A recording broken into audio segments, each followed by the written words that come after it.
Just tell me first how this opportunity to speak at Sac State presented itself to you, and what do you hope these kids take away from your message? Well, honestly, my agent called me and said, we got another speaking opportunity for you in Sacramento, and I was like, oh, great, that'll be awesome. Who's the audience?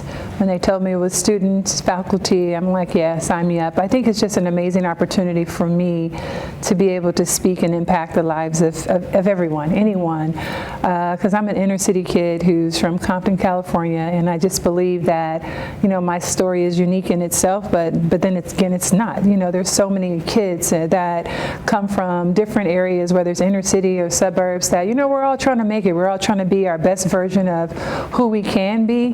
But sometimes when you're on the outside looking in, you look at people who are successful and you're like, what are they doing? Like, how do they do that?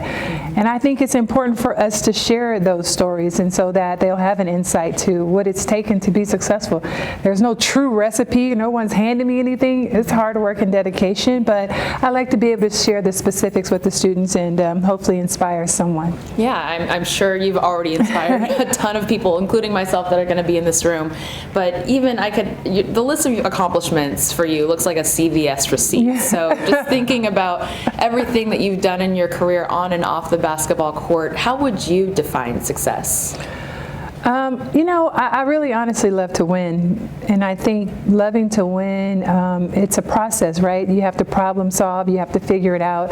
I grew up playing spades and dominoes and, playing around and talking trash with my family and playing with the fellas. I learned how to play poker so I could play with the men.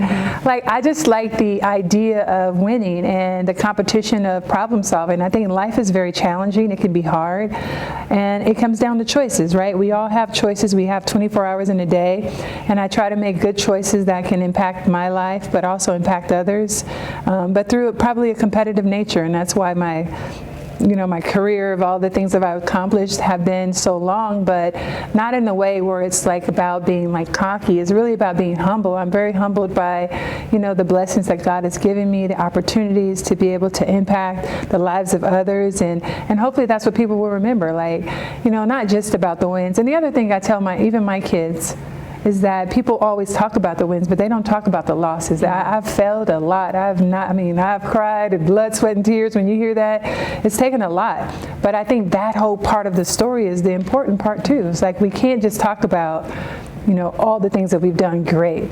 No, it was hard work, and I've fallen down, and I failed, and I've lost a lot.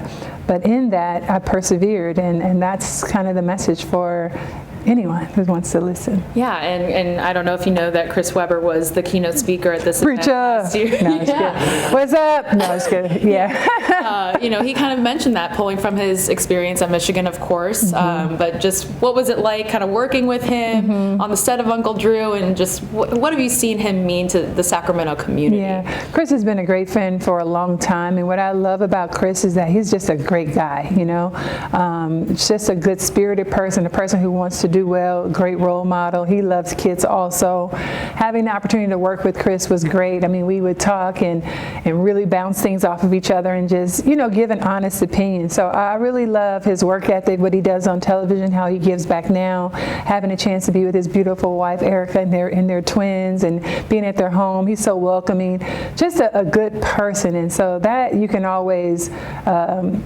I think rely on more than anything else when you talk about Chris Webber. But obviously he was a great basketball player too. And that's the icing on the cake, that, he was a great basketball player, but just a better person. So I'm happy to follow in his footsteps. So preacher Betty Lewis here. No. I'll try to do a great job today as well. Yeah, future basketball Hall of Famer. Yes, for sure. He has my vote. Well, yeah. And then just my last one for you. As one of the most influential women in all of sports, what do you say to the women in athletics or media? What's your message to them, being able to do what you do at this time in your life? Yes, be bold, be brilliant, right? Go after it. There's no reason not to. The worst thing that can happen is not to try, right? To fail it just is what it is. And you might fail. Doors may close, but you continue to persevere. Never give up.